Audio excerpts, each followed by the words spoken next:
नहमदुहु व नुसल्ली अला रसूलिहिल करीम अम्मा बाद फ़ाऊज़ु बिल्लाहि मिनश शैतानिर रजीम बिस्मिल्लाहिर रहमानिर रहीम।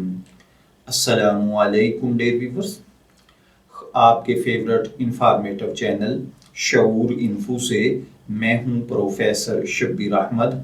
हमारा आज का टॉपिक है कि औरत का एतकाफ में बैठने का तरीका और मखसूस इबादात।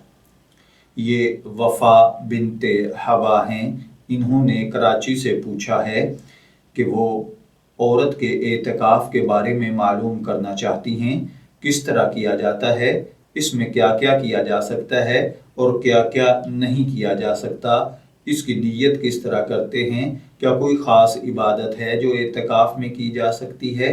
तो देखिए मेरी बहनों, औरत के एतकाफ़ का तरीका ये है कि घर में ही कोई एक जगह एतकाफ़ के लिए मुंतखब कर लें, फिर एतकाफ़ मसनून या नफल की नीयत से उस जगह बैठ जाएं, सवाए क़ज़ाए हाजत और वज़ू वग़ैरह के वहाँ से ना उठें।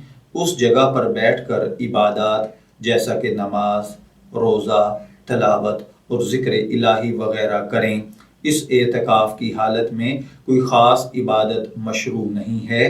मज़ीद तफसीलात के लिए आप बहिश्ती ज़ेवर का मुताला कर सकते हैं।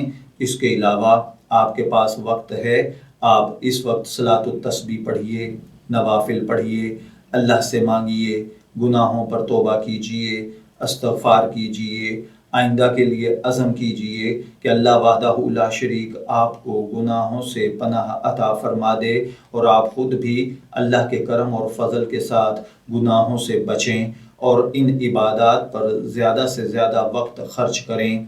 मैं दुआगो हूँ कि अल्लाह ताला हमें इन बातों को समझकर इनके मुताबिक अमल करने की तौफीक अता फ़रमाए। शब्बीर अहमद को इजाज़त दीजिए, फिर हाज़िर होंगे किसी नए टॉपिक के साथ। तब तक के लिए अल्लाह हाफ़िज़।